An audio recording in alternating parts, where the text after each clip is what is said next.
তা তাহলে তাহলে কত টাকা? এত বড় কলিজা, তোর কলিজের টান দিয়ে ছিঁড়ে ফেলাম আমি, বুঝতে পারতো?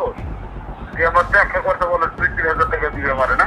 আমি রাস্তা বিক্ষোভ না, তা টাকা কোথায়, টাকা পাওয়া লাগবে না? টাকা পাওয়া লাগবে কিনা বলো, সেটা আমি হাতে জানি, আমি কোথায় হাঁটতে মেরে জানি। তোর আমার তো অফিসে যাইতে হবে না, তোকে রাজপথে চলতে হবে। 5,000 পয়সা দেখতে পারবি না, কত 5,000 পয়সা দেখতে পারবো না, পারবো না।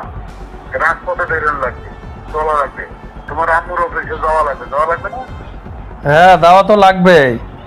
হ্যাঁ, তাহলে তাহলে এখন এখন এখন সেটা বলো, আমাদের চ্যালেঞ্জ করে ফোনটা রাখো যে তোমরা পারো কিন্তু করবো। আর আমি যদি পারি এই রাতের অন্ধকারে তাহলে তোমাদের দেখে আসবো, দেখি তোমাদের পাখি কতদূর পানি আছে আর আমি কতদূর পানি দিতে পারি।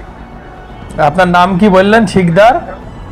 এটা পরে বলবো, এখন তুমি কি করবা সেটা বলো আগে। কত টাকা দিতে হবে আপনাকে? কত টাকা দিবা বলো? কত টাকা দিতে হবে? কত টাকা আপনাকে? আমার চাহিদা তুমি মিটাইতে পারবা না, তোমার চাহিদা মতো তুমি বলো কত করবা। তা আমার আমার একটা কথা বলতে, একটা মনুষ্য রোগীর জীবন বাঁচানোর জন্য একটু মানবতার দৃষ্টিতে একটু হেল্প চাইছি, আর ফোনটা তোমাকে ধরাই যায়। আবার তোমার মামা সচিব এই কথা আমার বুঝাও, তাহলে জিনিসটা কি? তাহলে মানবতা তোমাদের আছে? হ্যাঁ, মানবতা থাকলে এই কথা বলতা না। একটা জিনিস মনে রাখবো, দলে থেকে কমিটির সাথে লড়াই করা যায় না, বনে থেকে সিন্ধুর সাথে লড়াই করা যায় না।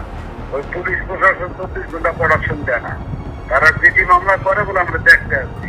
এদিকে লাশ করে পড়ে থাকে, পরে কি দেখে? কিছুই দেখার ক্ষমতা থাকে না।